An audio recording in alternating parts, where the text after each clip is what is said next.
Bonjour à toutes, à tous. Je continue aujourd'hui ma petite lancée de vidéos qui tentent de répondre à vos questionnements. Alors une question que vous vous posez souvent, qui n'a pas forcément directement un lien avec les dragons, quoique, c'est la question de mais est-ce que c'est vrai ou est-ce que c'est mon mental tout ça? Euh, c'est une vaste question. Euh, Déjà, ce que j'ai envie de vous proposer lorsque cette question surgit en vous, c'est de vous demander pourquoi. Pourquoi elle est là? Qu'est-ce que le mental vient faire là? Qu'est-ce qu'il tente de vous montrer ou de vous cacher? Juste vous poser ces questions-là. Et puis un exercice assez simple, enfin assez simple, il paraît simple comme ça, mais il n'est pas forcément évident. Mais je vous le propose souvent en atelier lorsque justement le mental est trop présent et qu'il empêche de se connecter à sa vérité, à son cœur, c'est de faire ce mouvement-là, de simplement prendre son mental en main et d'aller le poser à côté, en lui spécifiant bien que là, c'est pas le moment, que là, on n'a pas besoin de lui. Alors ça peut parfois prendre du temps parce qu'il est bien accroché, parfois le mental, hein. Parfois on met 2 minutes à faire le geste.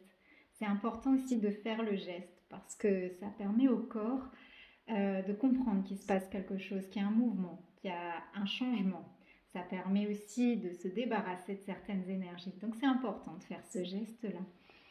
Euh, et puis ensuite, j'ai envie de vous dire, euh, oui, on a tous une part de mental, on a tous une part d'ego, sinon on ne serait pas là pour venir expérimenter ce qu'on est en train d'expérimenter en ce moment sur Terre. Euh, mais néanmoins, il y a quelque chose que vous pouvez faire, qu'on peut tous faire à certains moments.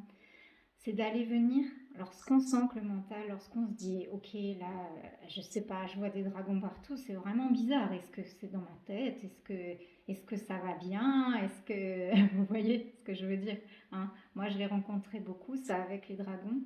Je le rencontre même encore parfois en ce moment, même après presque 4 ans d'écriture avec eux, je me dis parfois, mais est-ce que tout ça, c'est vraiment possible? Est-ce que c'est dans ma tête? Même parfois, je me dis, est-ce que ça existe vraiment, tout ça? Vous savez, il y a ces 2 petites minutes là, comme ça, où on se dit, oh là là, il y a un souci là. Vous voyez ce que je veux dire? Euh, alors, oui, le mental, il revient tout le temps. Euh, il revient souvent. Et puis à un moment donné, il revient de moins en moins. Et puis à un moment donné, il n'a plus la place de revenir parce que tout se passe là. Ok, tout se passe dans le cœur. Euh,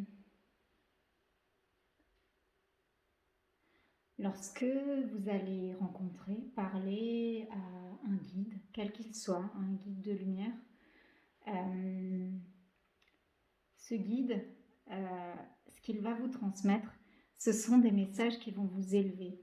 Ce sont des messages qui vont vous aider à cheminer. Un guide de lumière,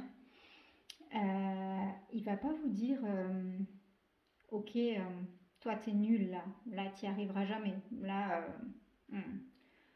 t'es complètement dingue. Vous voyez, ça c'est pas le rôle d'un guide de lumière. Un guide de lumière, il vous dira jamais non plus ah ouais, là t'es le meilleur, là tu sais tout, c'est bon, là on est.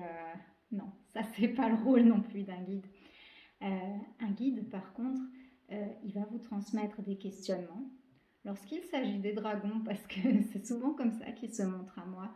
D'ailleurs, c'est le cas aussi de certains archanges, pour ne citer que.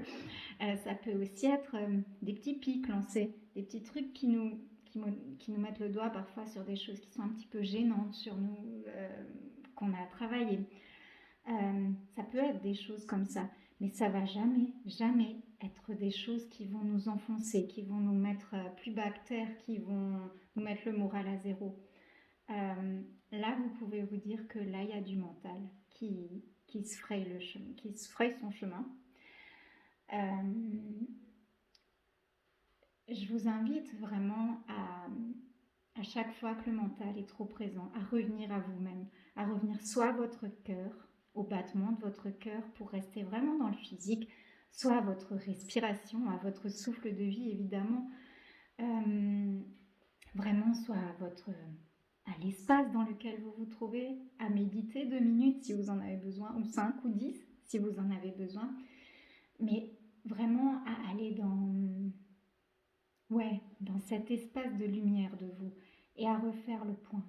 Ok, est-ce que là, ce que je perçois autour de moi, est-ce que dans un certain plan, ça peut être une réalité?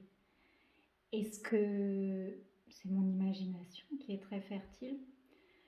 Ou est-ce qu'il y a une part de vérité, une part de perception que moi j'ai là, mais que peut-être tout le monde n'a pas, que sans doute tout le monde n'a pas d'ailleurs, mais que peut-être il y a quelque chose là qui est un petit peu différent chez moi?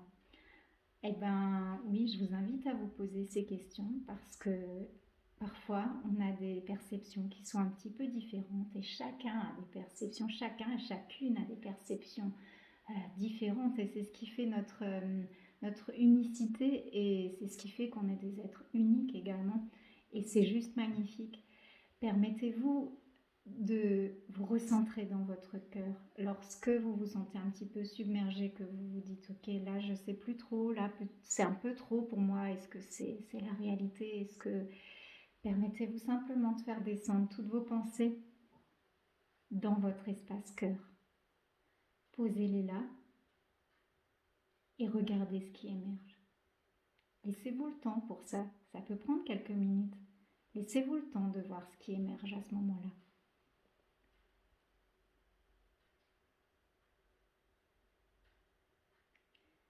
Et où est votre vérité? Quelle est votre vérité? Parce que vous seul avez votre vérité. Personne ne peut l'avoir pour vous. Et ni votre mental, ni personne. Je vous souhaite une belle reconnexion au cœur et une belle journée. À bientôt.